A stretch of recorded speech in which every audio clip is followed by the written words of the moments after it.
to another vlog. So, dito kami sa Valley View Park. Kasi, 38 weeks preggy na ako. So, kailangan ng maglakad-lakad, guys. So, maganda yung panahon. Mahangin at malamig. Maganda yung ano, may lake sila dito. Nabibiwi man ako. So, kailangan ng maglakad-lakad ng bongga. Kasi, October 12 naman yung due date ko. Pero sabi ng doctor, anytime soon before that date, pwede na akong mag-labor. So, hindi man siguro. Ikot tayo na, hinihingal na ako. Kahit kunting lakad pa lang yun. Hingal na. So, ngayon, nararamdaman ko na parang nagtatight na yung tummy ko. So, tinatawag nila yung Hicks contraction ba yun? Basta, yun. So, lakad. Then, squat, ganun daw. Pero, oo nga, maklin naman pala. Maganda din dito, guys.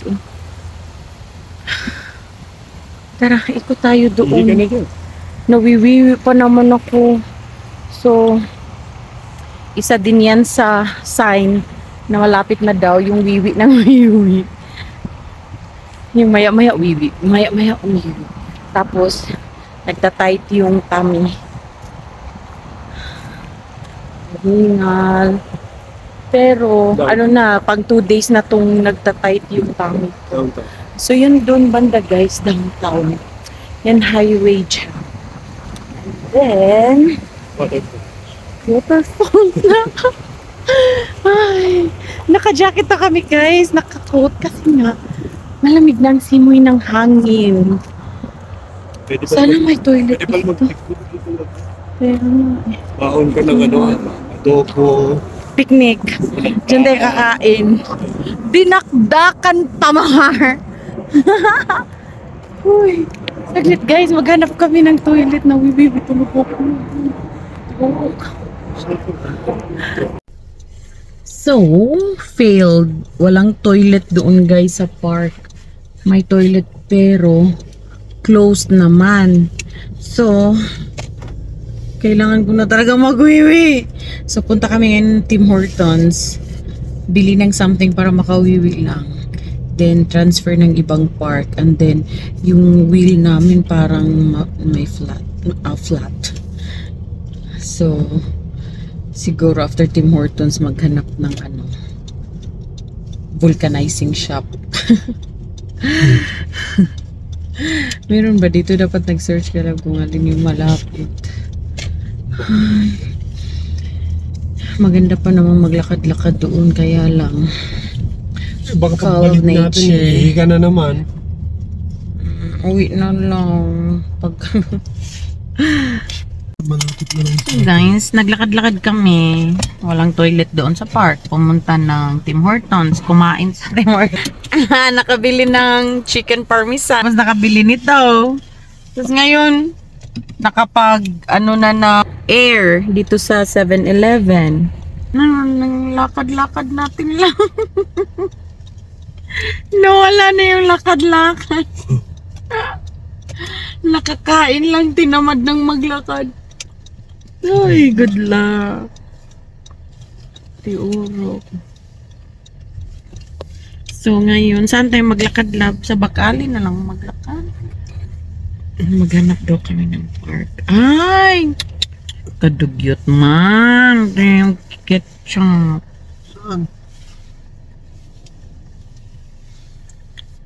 So guys, lumipat kami ng ibang park. Maganda din dito. Ang lawak. Malapit lang to sa amin. Walking distance. School. Akit kami doon. Char lang. Akyat-akyat pa more. Exercise pa more. Walking.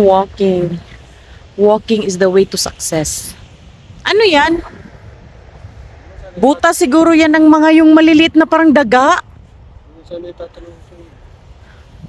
Ba yan? Kinutkot lang yan ng... Sa roots?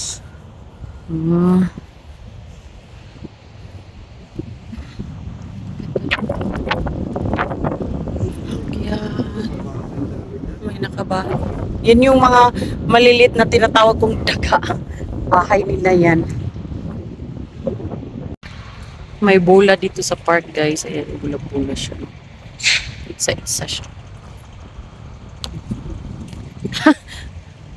Ba't ayaw mag-bounce?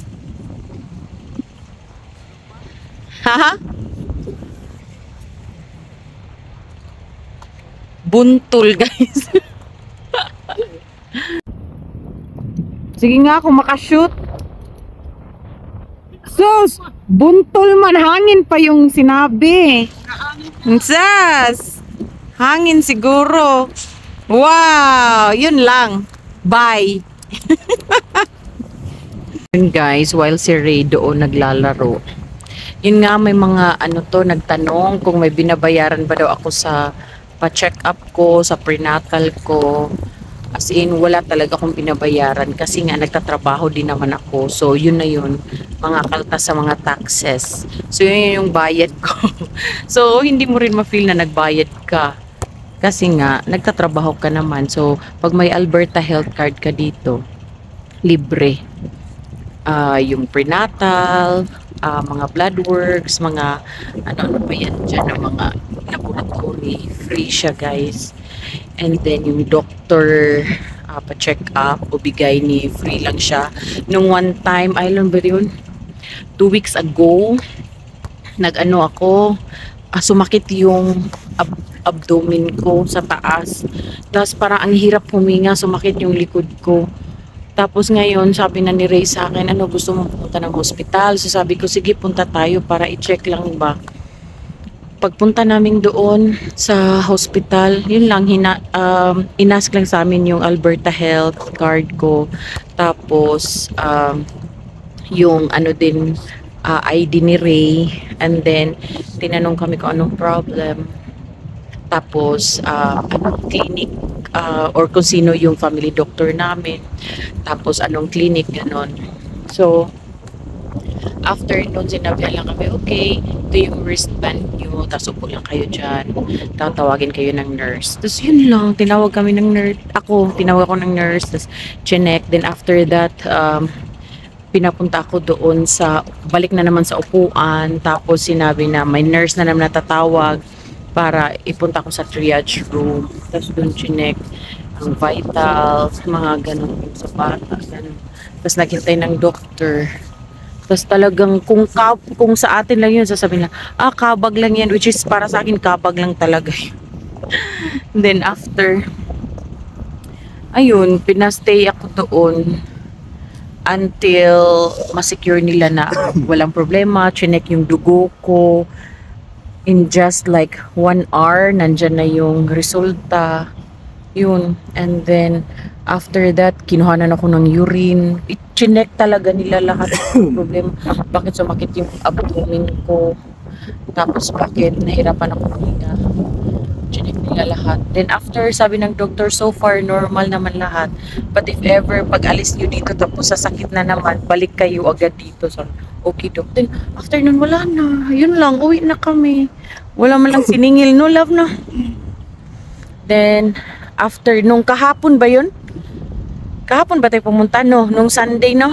Nung Sunday na naman, pagod kasi ako nung Saturday. Tapos nung Sunday, ng hapon, biglang hindi ko naramdaman yung movement ng baby. Kaya nag-decide kami na punta kami ng hospital. So pagdating doon, chinek, ganun pa rin yung proseso, no?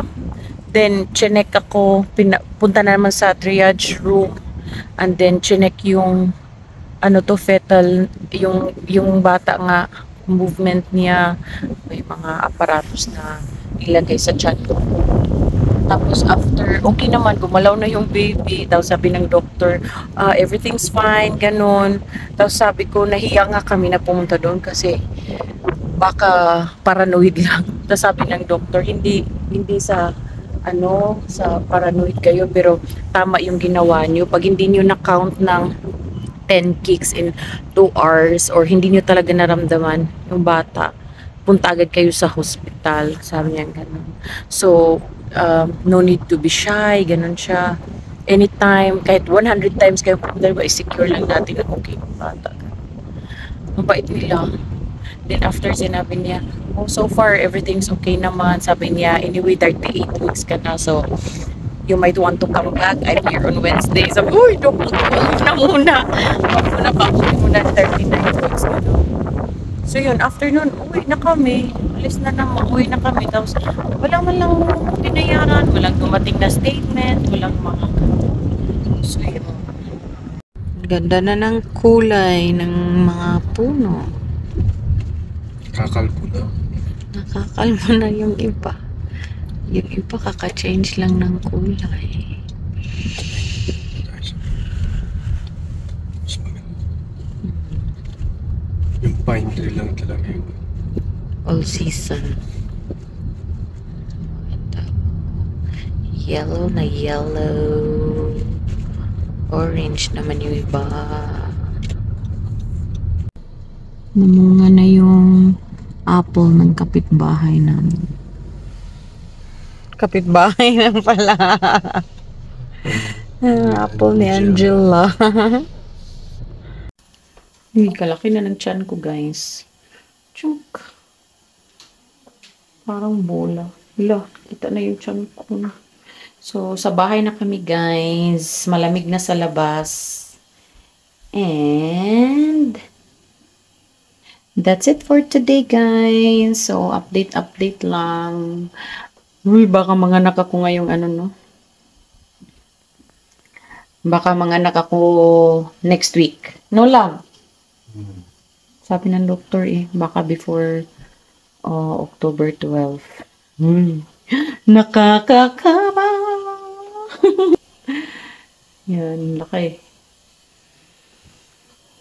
Busy na naman siya sa pagre-review niya.